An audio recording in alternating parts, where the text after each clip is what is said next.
कहानी है रामपुर गांव की, जहां के मर्द महिलाओं को हमेशा नीचा दिखाने की कोशिश में रहते। अरे अभी तक खाना नहीं आया, क्या मुझे एक और शादी करने की जरूरत है? नहीं जी नहीं, ऐसा मत करना, वरना मैं कहाँ जाऊंगी। खाना लेकर मैं अभी आई जी। गांव की पंचायत में भी फैसले हमेशा औरतों के खिलाफ ही रहते। मैं जो फैसला सुनाता हूँ वो भगवान की आज्ञा होती है। इस लड़के ने अपने मन से शादी करके अच्छा नहीं किया। लड़के को घर भेज दो और इसकी शादी इसकी जाति की किसी लड़के से करवा दो, लेकिन ये लड़के, इसे तो गांव के बाहर निकाल दो। नहीं नहीं जमींदार साहब, ये क्या बोल रहे हैं? ऐसा नहीं हो सकता। मेरी बेटी मासूम है, इसे अच्छे बुरे की समझ नहीं है। अरे कहाँ जाएगी ये बेचारी? कहाँ जाएगी? इतनी चिंता है तो पूरे परिवार का गांव निकाला कर देते हैं। बेचारे पूरे बसे बसाए परिवार को गांव छोड़ना पड़ता है। चाहे जो हो, अगर बेटियों को कंट्रोल नहीं कर सकते तो गांव में रहने का कोई मतलब नहीं है। यहाँ औरतों को दब कर रहना होगा। कोई भी अपने हिसाब से कुछ नहीं कर सकता, सब ईश्वर की मर्जी से ही होगा। तभी गांव का एक आदमी दौड़ा दौड़ा आता है। सरपंच साहब, जमींदार साहब, वो कालिया है ना, उसकी बेटी पढ़ने के लिए शहर जा रही है। अच्छा, ये कब हो गया? और कालिया की हिम्मत कैसे हो गई ऐसा करने की? लेकर आओ उसे और उसकी बेटी को। बस फिर क्या था, हाजिर हो जाते हैं कालिया और उसकी बेटी सरपंच के सामने। अरे कालिया, ये क्या सुनने में आ रहा है? बेटी को इंजीनियर बना रहा है तू? और ये बता, गांव में तो स्कूल नहीं है, फिर कहां से इतनी क्लास पास कर गई तेरी बेटी? राधा, जो कि कालिया की बेटी है, उसे लगता है कि सरपंच उसकी तारीफ कर रहे हैं। सरपंच जी, मैंने ऑनलाइन पढ़ाई की है, डिस्टेंस लर्निंग से। सभी में मैंने अच्छे नंबर पाए हैं, जिसे देखते हुए शहर की इंजीनियरिंग कॉलेज में मुझे स्कॉलरशिप मिली है। वाह जी वाह, क्या होती है ये? पहले तो ये बताओ, फिर आगे की बात करते हैं। पूरा गांव राधा की बात सुन रहा था और राधा बोलती जा रही थी। तो ऐसे मैं फ्री में एक अच्छी शिक्षा लेकर गांव में जो कुछ परेशानियां हैं, जैसे बिजली, पानी और इंटरनेट जैसी समस्याओं के लिए काम करूंगी। मैं गांव को शहर से जोड़ने के लिए पुल का निर्माण करवाने का प्रस्ताव रखूंगी। मुझे पूरी उम्मीद है कि जल्द ही हमारा गांव भी तरक्की की राह पर चल पड़ेगा। राधा की बात सुनकर सारे गांव वाले ताली बजाने लगते हैं। सरपंच को समझ नहीं आता कि वो क्या करे। चुप रह नादान लड़की, गांव के खिलाफ जाने के लिए तुझे गांव से बेदखल कर दिया जाएगा, वो भी पूरे परिवार के साथ। और हाँ, अगर ठीक से गांव में रहना चाहती है तो ये पढ़ाई लिखाई छोड़ दे। हम तेरे लिए गांव का कोई होनहार लड़का देखेंगे। तभी गांव का एक आदमी बोल पड़ता है। अरे नहीं नहीं सरपंच जी, राधा बिटिया जो बता रही है, अगर वैसा हो जाए तो हम लोगों को पैसा कमाने के लिए बाहर नहीं जाना पड़ेगा। हाँ जी, और ना ही कोसों दूर पानी के लिए भटकना पड़ेगा। हमारे बच्चे भी अच्छी पढ़ाई कर सकेंगे और आगे बढ़ेंगे, ना कि हमारी तरह खेती करते बैठेंगे। क्यों गांव वालों, राधा बिटिया का साथ देना चाहिए ना। सरपंच देखता है कि गांव राधा के साथ है तो वो चुप हो जाता है। वो घर आकर अपने सलाहकार से बात करता है, जो बहुत ही चालाक किस्म का इंसान होता है। अरे सरपंच साहब, आपको बहुत ही होशियारी से काम लेना पड़ेगा। एक बार गांव तरक्की कर गया, यहाँ के बालक पढ़ लिए तो कोई ना पूछेगा आपको। और फिर ये जो बेटा और बेटी है ना आपके, इनको भी आम लोगों की तरह ही जीवन जीना होगा। हाँ, लेकिन करे तो क्या करे? वो ना आप मुझ पर छोड़ दीजिए, बस मैं जैसा बोलूं करते जाइए। अगले रोज सुबह जब गांव वाले सोकर उठते हैं तो राधा के घर के बाहर और साथ ही वो लोग जिन्होंने राधा का सपोर्ट किया था, उनके घर के आगे लाल रंग से कल आऊंगी लिखा होता है। कल आऊंगी, यह क्या होता है? अरे यह तो खून से लिखा है, लगता है कोई भूत प्रेत या चुड़ैल का साया है। चलो सरपंच जी के पास चलते हैं। सभी सरपंच के पास जाकर उसे सारी बात बताते हैं। अरे ये तो बड़ी मुश्किल की बात है। चलो मैं एक बाबा को जानता हूँ, उन्हें बुला लेता हूँ। सरपंच बाबा को लेकर गांव के घर के बाहर जाता है। ओहो, तो ये वो चुड़ैल है जो उन लोगों को निशाना बनाते हैं जो गांव को बदलने का सपना देखते हैं। वो गांव को ऐसे ही संपन्न देखना चाहती है, वो नहीं चाहती कि कोई बाहरी यहाँ का कायाकल्प करे। क्या तुम लोगों में से किसी ने गांव को बदलने की सोच रखी है? तभी राधा की माँ रोते रोते आती है। मेरी राधा घर से गायब हो गई है। अरे कोई तो बचाओ, मेरी बच्ची कहाँ गई?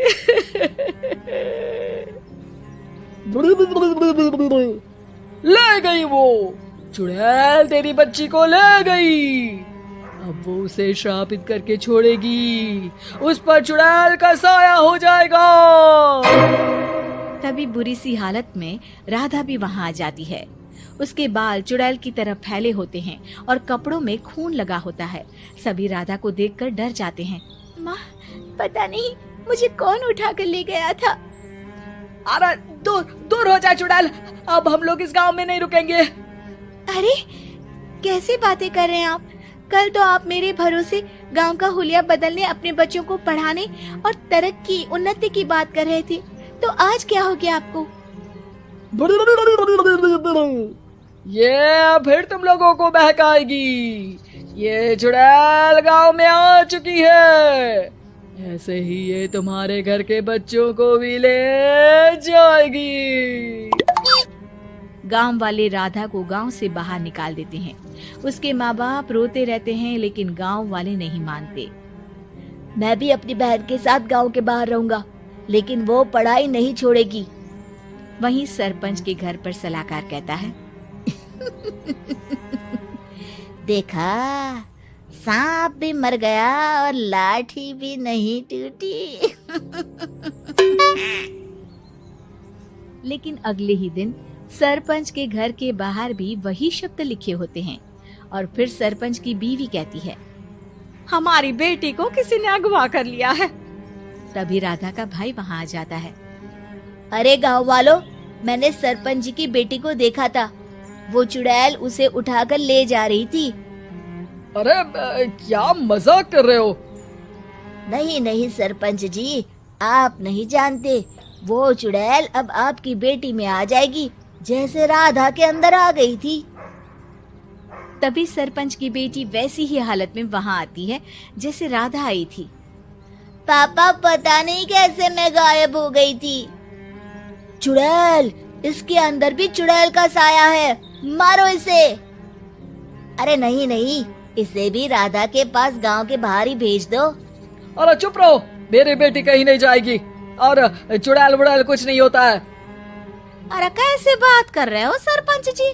आप तो बोल रहे थे कि आपका फैसला भगवान का ज्ञान होता है, तो अपने पर बात आई तो अब आप ऐसे बोल रहे हैं। अरे ना ना ना, आपको अपनी बेटी को त्यागना ही होगा। अरे बुलाओ बाबा को। राधा का भाई बाबा को ले आता है, जिसे अब गांव वालों के डर के कारण सच बोलना पड़ता है। मैं कोई बाबा नहीं हूँ, मैं तो मोची था। ये सलाहकार महोदय ने मुझे कहा था एक्टिंग करने को। अब वो मुझे पैसे देने वाले हैं। अब मुझे माफ कर दो। गलती हो गई, मुझे माफ कर दो। तभी वहाँ राधा आ जाती है। देखा सरपंच जी, जब गांव के बच्चे साक्षर होंगे तो आप जैसे लोगों की चालाकी नहीं चलेगी।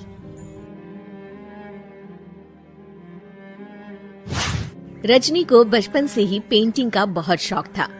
वो हमेशा से ही पेंटर बनना चाहती थी, पर उसके माँ और पिताजी ने उसको कभी भी इस चीज के लिए सपोर्ट नहीं किया और उसकी शादी नीरव से हो गई।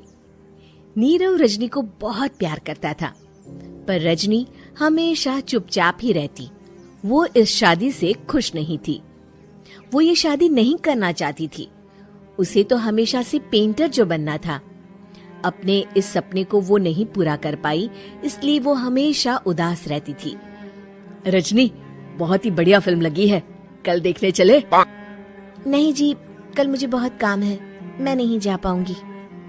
अच्छा तो कोई बात नहीं, संडे को चलते हैं। देखिए, मुझे फिल्म देखना पसंद नहीं है, आपको जाना है तो चले जाइए। नीरव को मना करके रजनी वहाँ से चली जाती है और अपने बैग को खोलकर उसमें बंद पड़े ब्रश और कलर्स को देखकर रोने लगती है। रजनी, चलो ना कहीं बाहर खाने चलते हैं, कुछ तुम्हारी पसंद का। जी मुझे नहीं जाना, मेरी तबीयत ठीक नहीं है। रजनी वहाँ से चली जाती है। नीरव को समझ नहीं आता कि रजनी उससे इतना दूर क्यों रहती है। वो जब भी उसके साथ वक्त बिताना चाहता है, रजनी कोई ना कोई बहाना बना देती है। एक दिन घर पर कोई नहीं था। रजनी घर का सारा काम जल्दी से खत्म कर लेती है। घर पर अकेले होने के कारण वो सोचती है कि वो आज पेंटिंग करेगी। वो अपने कमरे में जाकर पेंट ब्रशेस और कलर्स निकालकर जैसे ही कलर मिक्स कर रही होती है कि दरवाजे पर बेल बज जाती है। अब कौन आ गया इस वक्त? इतनी मुश्किल से तो मुझे पेंट करने का मौका मिला है। रजनी दरवाजा खोलती है तो उसकी सास अपनी सहेलियों के साथ खड़ी होती है और सब घर के अंदर आ जाते हैं। अरे बहू, सबको शरबत बनाकर पिला दे, बाहर तो बड़ी गर्मी है। उफ। जी। रजनी पेंट ना कर पाने से उदास हो जाती है। उसे गुस्सा भी आ रहा होता है कि उसने इस शादी के लिए हाँ क्यों कह दी। वो रसोई में जा रही होती है कि उसकी सास उसे रोकती है। बहू, सबके खाने का भी इंतजाम कर लेना, आज का लंच तो ये सब यहीं करेगी। हाँ। रजनी बिना कुछ कहे रसोई में चली जाती है। सबके लिए खाना बनाती है। सब खाना खाते हैं और रजनी घड़ी देखती है कि ये सब कब जाएंगे ताकि वो अपनी पेंटिंग कर सके। जब शाम होती है तब सब चले जाते हैं अपने घर। अरे बहू, सब तेरे खाने की तो बहुत तारीफ कर रहे थे, सबको बहुत अच्छा लगा खाना। आपको मुझे सुबह बताना चाहिए था ना कि आपकी सहेलियां आ रही हैं। पता भी है कितना वक्त लगा सारा खाना बनाने में। अरे बहू, तू ऐसे कैसे बात कर रही है मुझसे? तो और कैसे बात करूं? मैं इस घर की कोई नौकरानी नहीं हूँ कि इतना काम करूंगी। रजनी अपने कमरे में जाकर दरवाजा बंद कर लेती है। शाम को जब नीरव आता है तो उसकी माँ उसे पूरी घटना के बारे में बताती है। क्या रजनी ने आपसे इस तरह बात की माँ? हाँ, और पता नहीं उसे क्या हो गया है, शाम से बाहर भी नहीं आई है। मैंने तो कई बार आवाज दी, खाना भी नहीं खाया उसने। तू ही बात करके देख ले बेटा। नीरव अपने कमरे का दरवाजा खटखटाता है। रजनी, दरवाजा खोलो, मैं हूँ। रजनी दरवाजा खोलती है और फिर वापस जाकर अपने बिस्तर पर लेट जाती है। रजनी, माँ से बात करने का ये क्या तरीका है? मैंने कोई गलत बात नहीं की है। अरे तुम क्यों ऐसे बर्ताव कर रही हो सबके साथ? क्या तुम इस शादी से खुश नहीं हो? रजनी कुछ नहीं बोलती। अरे बताओ मुझे रजनी, क्या ये शादी तुम्हारी मर्जी के खिलाफ हुई है? हाँ, मैं ये शादी कभी नहीं करना चाहती थी। तुमसे क्या, मैं किसी से भी शादी नहीं करना चाहती थी। रजनी रोने लगती है। चुप हो जाओ रजनी, बताओ मुझे तुम क्यों नहीं करना चाहती थी शादी? रजनी बेड के नीचे से अपने पेंटिंग्स, कलर्स, ब्रश, पेपर्स निकालती है। इतने में उसकी सास भी कमरे में आ जाती है। ये देख रहे हो, ये थे मेरे सपने। मैं पेंटर बनना चाहती थी, पर माँ पापा ने कभी सपोर्ट नहीं किया और मेरी शादी करवा दी। मेरे सारे सपने टूट गए। हर वक्त बस गुस्सा आता रहता है मुझे।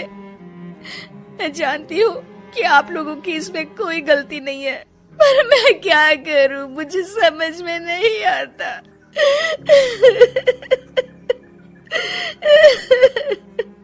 रजनी फूट फूट कर रोने लगती है। मुझे माफ कर दीजिए, आप दोनों के साथ मैं बहुत बुरा बर्ताव कर रही हूँ। अरे रजनी बेटा, चुप हो जाओ तुम। नीरव पानी लेकर आता है। ये लो पानी पियो और शांत हो जाओ। रजनी पानी पीती है और उसकी सास पेंटिंग्स देख रही होती है। अरे नीरव, हमें तो पता ही नहीं था कि हमारी बहू कलाकार है। अरे कितनी अच्छी पेंटिंग्स बनाई है, देखो तो। ये वाली तो मैं अपने कमरे में ले जाऊंगी। आपको ये पेंटिंग्स अच्छी लगी? अच्छी नहीं, बहुत अच्छी लगी। और तुमने हमें बताया क्यों नहीं? तुम जब चाहे पेंटिंग कर सकती हो रजनी। हम तुम्हारे सपनों को पूरा करने में तुम्हारा पूरा साथ देंगे। हाँ बेटा, हम कला की कद्र करते हैं। हम कलाकार तो नहीं, पर मुझे गर्व है कि मेरी बहू एक कलाकार है।